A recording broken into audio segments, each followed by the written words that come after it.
खैरतल के मेरे बुजुर्गों, माताओं, बहनों, नौजवान साथियों, सबसे पहले तो आपके प्रेम और स्नेह के लिए आपको हाथ जोड़ के प्रणाम करता हूं। आपका बहुत बहुत अभिनंदन करता हूं। आज जब मैं खैरतल आ रहा था तो मैंने मेरी टीम से पूछा कि भाई 2026 शुरू हो गया, मैं 2025 में कब कब खैरतल गया। उन्होंने कहा आप फरवरी में गए, 14 अप्रैल को गए, 21 अप्रैल को गए, 26 मई को गए, 2 जून को गए, 24 अगस्त को गए, 31 अगस्त को गए, 2 अक्टूबर को गए, 30 अक्टूबर को गए।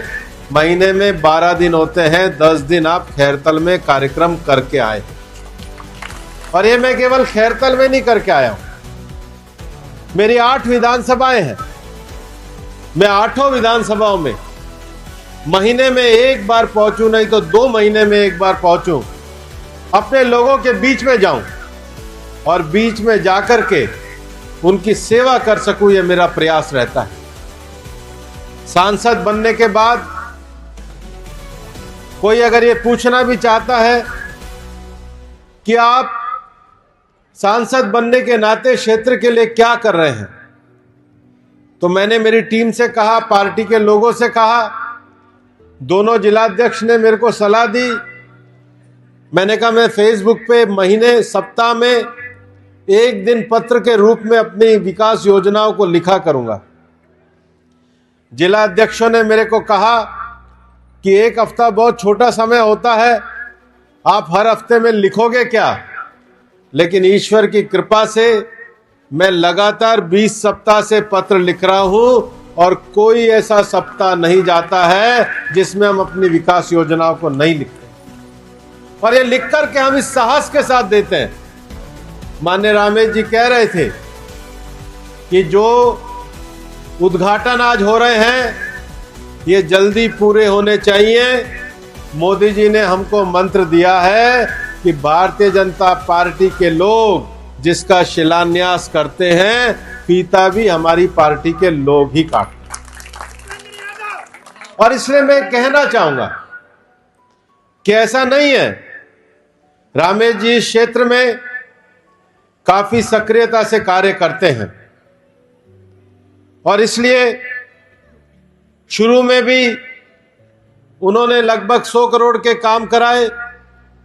कुछ दिनों पहले मैं जब किशनगढ़ बस स्टैंड के कार्यक्रम में आया था, उस दिन भी हमने 130 करोड़ के कार्यों का उद्घाटन किया था और आज हम यहां पर 276 करोड़ के कार्यों का उद्घाटन कर रहे हैं। खैरतल में थोड़ी सी कमी रह गई, वरना रामेश जी तो और पक्का आपका काम करते और आज भी खैरतल के विधायक से ज्यादा आपके लिए काम कर रहे हैं। मैं आपको एक कहना चाहता हूं, कांग्रेस कई तरह के झूठ फैलाने का काम करती है। उन्होंने पूरा एक डिपार्टमेंट बना रखा है। खैरतल की बात पे तो मैं बाद में आऊंगा। मैं तो अब उनके झूठ को समझने लगा हूं। एक नया झूठ खड़ा कर दिया है मनरेगा का लेकर के, और आज मैं इस मंच के माध्यम से खैरतल की जनता से जो मनरेगा का सच है और जो कांग्रेस ने किया है वो मैं आपको बताना चाहता हूं। इस देश में ग्रामीण क्षेत्र में रोजगार बढ़ाने का कार्यक्रम कोई अकेले पहली बार मनरेगा के नाते नहीं हुआ था।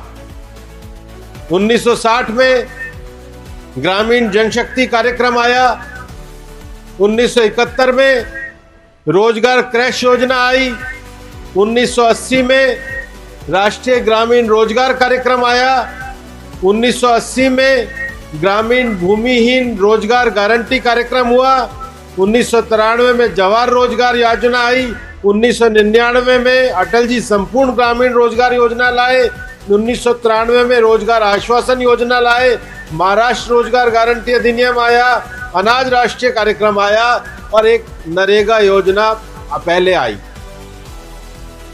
लेकिन कांग्रेस की सरकार ने 2012-13 में कैग को ये कहा और उन्होंने ये कहा कि जरा आप कांग्रेस ने जो 2005 में योजना शुरू करी उसका हिसाब किताब लगा करके दो। किसी और पार्टी की सरकार में अगर ये रिपोर्ट आई होती तो बात अलग होती। मनमोहन सिंह जी की ही सरकार के समय में कैग ने रिपोर्ट दी और 2012-13 की रिपोर्ट में उसके बाद भी मैं आपको पहले एक बात स्पष्ट करना चाहता हूं। मनमोहन सिंह जी की सरकार में नरेगा के कुल 153 लाख काम कंप्लीट हुए उनके 10 साल में, और मोदी जी के 10 साल में 862 लाख कंप्लीट हुए हैं। हमारी और उनकी परफॉर्मेंस का कितना अंतर है। मैं आपको यह कहना चाहता हूं कि 2013 की जो रिपोर्ट थी, कांग्रेस की सरकार इस देश में जो 10 साल सरकार चली वो घोटाले की सरकार थी। लोग शाम को टीवी खोल करके देखा करते थे कि आज कांग्रेस का कौन सा मंत्री घोटाले में जा रहा है। 2013 की ये जो कंट्रोलर ऑडिटर जनरल की रिपोर्ट है, जो सरकार की लेखा की परीक्षा करती है, उस रिपोर्ट में लिखा गया कि 2252 करोड़ रुपए के काम जो परमिटेड नहीं थे वो मनरेगा में ने किए। 2500 करोड़ का घोटाला तो इन्होंने ये किया था। उस रिपोर्ट में लिखा गया कि 7,69,575 काम जिसकी कीमत 4,076 करोड़ रुपए होती है, वो 5 साल के बाद भी अधूरे पड़े थे। उस रिपोर्ट में लिखा गया कि 6,547 करोड़ वो कोई भी एसेट बनाने के लिए खर्च नहीं किए गए। बताओ, ये कांग्रेस का हिसाब किताब कांग्रेस के समय की कैग रिपोर्ट में दिया गया है। और जो प्रदर्शन कर रहे हैं 2008 से लेकर के 2013 तक कांग्रेस की सरकार राजस्थान में थी, भारत में कांग्रेस की सरकार थी। उस समय की कैग की रिपोर्ट है। मैं केवल राजस्थान का हिसाब पढ़ता हूं। जो काम 24 करोड़ रुपए के काम जो एनुअल प्लान में सैंक्शन नहीं हुए वो कर दिए, तो किसने करे। उसके बाद मिस क्लासिफिकेशन ऑफ फंड हमारे चौधरी साहब समझते वो 118 करोड़ रुपए के नोटिस हुए। उसके बाद जो इनकम्प्लीट रह गए वो 36 करोड़ रुपए के काम थे। प्लांटेशन के नाम पे 1.25 करोड़ रुपया खा गए। डाइवर्जन ऑफ फंड 128 करोड़ रुपए का नोटिस किया गया। एक्सेस एडमिनिस्ट्रेटिव एक्सपेंडिचर 5 करोड़ का किया गया। ये राजस्थान में जब सरकार चलाते थे तो इनकी कैग की रिपोर्ट कही कि 500 करोड़ रुपए से ज्यादा तो इन्हीं की सरकार खा गई। ये ऐसी भ्रष्टाचार की सरकार चलाते थे। आज जो नई योजना हम लेकर के आए हैं, कांग्रेस वाले बहुत चिल्ला रहे हैं, कह रहे हैं हमने नाम बदल दिया, हमने नाम बदल दिया। सबसे पहले तो इनसे ये पूछो कि 1980 में इंदिरा गांधी जी ने सारी योजनाओं का नाम बदल दिया और राजीव गांधी ने जवाहर योजना का नाम दे दिया। श्रम का सम्मान हो और जन भागीदारी हो। लेकिन ये जन भागीदारी कैसे होगी?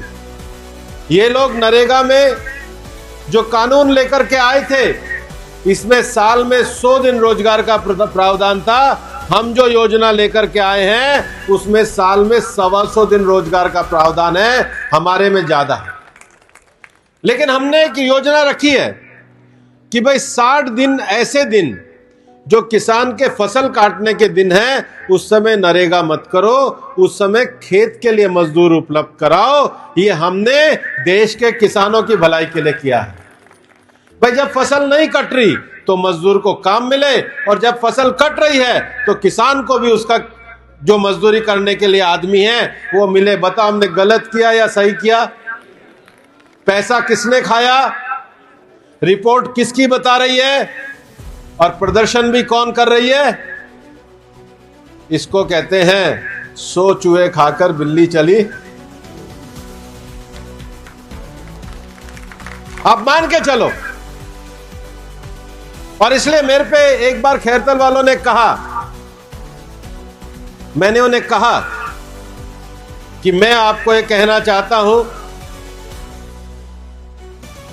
कि कांग्रेस ने मनरेगा को लागू करने में 3 साल लगाए थे। प्रधानमंत्री जी ने कहा है कि हम जो नया कानून लाए हैं इसको 1 साल के अंदर पूरे देश के अंदर लागू करेंगे, ये हमने कहा है। कांग्रेस ये कहती है कि इससे केंद्रीकरण हो जाएगा।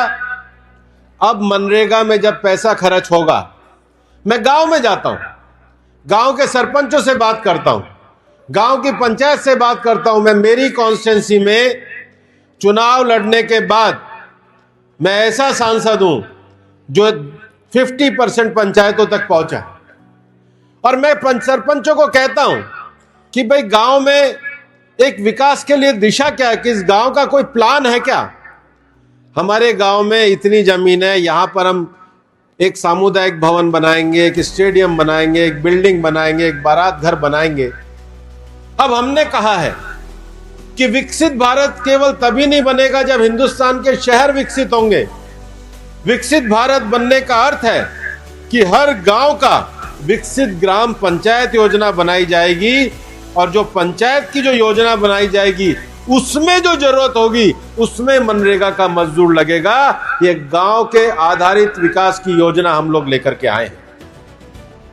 और इसलिए इसमें जहां हम रोजगार की गारंटी दे रहे हैं, वहां 100 के बजाय 125 दिन हम लोग दे रहे हैं। और ये मैं आपको कहना चाहता हूं कि यदि निर्धारित अवधि में काम उपलब्ध नहीं कराया जाएगा तो सरकार अनिवार्य बेरोजगारी का भत्ता भी देने का काम करेगी। और भुगतान में जो देरी है उसमें विलंबित मजदूरी का प्रावधान स्पष्ट है। मनरेगा में हम जाते थे, हम लोगों से पूछते थे पैसा 15 दिन में आएगा, 20 दिन में आएगा, लेकिन अब ये जो पैसा है इसको 1 हफ्ते के अंदर अंदर ही ला करके मजदूर को मजदूरी के रूप में दिया जाएगा। मैं आपको ये बताना चाहता हूं कि जो सबसे बड़ी बात है हमारे गांव के विकास की, कि काम का चयन कहां पे होगा। काम का चयन ग्राम सभा से शुरू होगा। योजना पंचायत के द्वारा बनाई जाएगी, लेकिन योजना को देश के साथ कैसे जोड़ा जा सकता है? तो अब हम लोग ये प्रावधान लेकर के आए हैं कि पीएम गति शक्ति जो देश का पोर्टल है उसके साथ उस योजना को जोड़ा जाएगा, ताकि जहां पर योजना चल रही है उसकी जियो मैपिंग हो सके। ये प्रधानमंत्री जी की जो सरकार है, हमारी सरकार पारदर्शी तरीके से काम को तो बढ़ाना चाहती ही है, उसके साथ ही साथ काम को होते हुए भी देखना चाहती है। और इसलिए जो भुगतान है वो पारदर्शिता के आधार पर उनको ये हम जिम्मेदारी के साथ ये पैसा देने का काम करेंगे।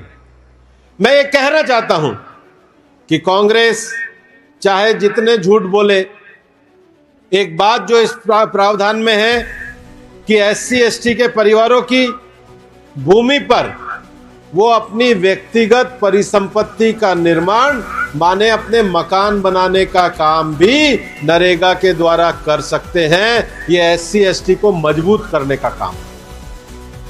और इसके साथ ही प्राथमिकता किसको दी जाएगी? तो प्राथमिकता महिला प्रधान, दिव्यांग प्रधान और पीएमजे के लाभार्थी परिवारों को दी जाएगी।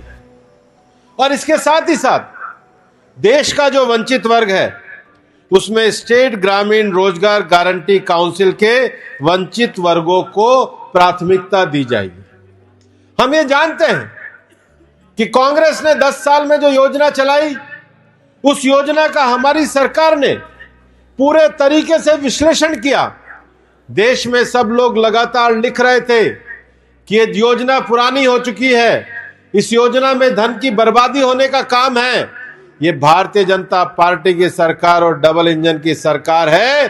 कि राजस्थान सरकार और मोदी जी की सरकार मिलकर नरेगा को ग्राम विकास का आधार बनाएगी और 125 दिन की मजदूरी उपलब्ध कराएगी।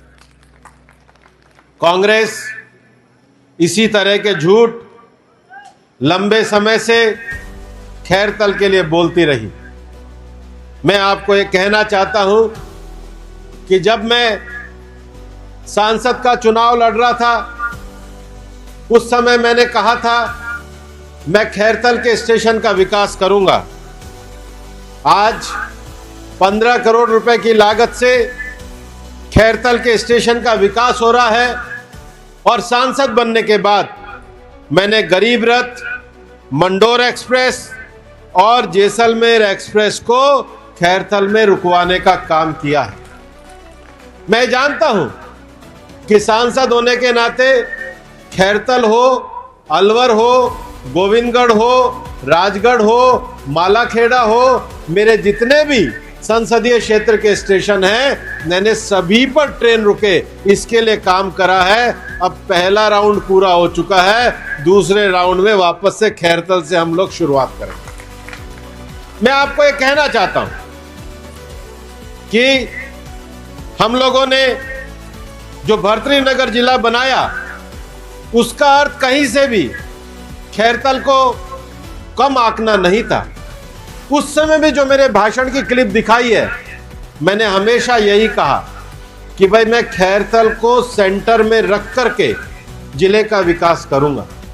मैं जानता हूं कि हमारे अलवर में एक ऐसा जिला बना है जिसमें एक तरफ मोस्ट डेवलप्ड इंडस्ट्रियल एरिया है भिवाड़ी और दूसरा एक खैरतल है जो पूरा एग्रीकल्चर का एरिया है। हम इसको कनेक्टिविटी के साथ जोड़ना चाहते हैं। हम कोट कासिम में जब 150 करोड़ की योजना लाए और आज जो 267 करोड़ की योजना लाए हैं, हम सबसे पहले सड़कों के द्वारा इसकी कनेक्टिविटी का विकास करना चाहते हैं। क्योंकि हमारे राजस्थान के मुख्यमंत्री जी को हम पूरा प्रेजेंटेशन दे चुके हैं। रामेश जी हमारे साथ थे, महासिंह जी हमारे साथ थे, बलबीर चौधरी हमारे साथ थे। मैं जानता हूं कुछ दिन पहले मैं राजस्थान के चीफ सेक्रेटरी से भी मिला था। मैं हर चीज का और हर योजना का पूरे तरीके से इंप्लीमेंटेशन करने के लिए लगा हुआ हूं और मैं ये विश्वास दिलाना चाहता हूं इस बार का जब राजस्थान का बजट आएगा तो हमारे जिले के साथ मैन्युफैक्चरिंग हब बनने का पूरा न्याय मुख्यमंत्री जी की तरफ से मिलेगा। मैं आपको ये कहना चाहता हूं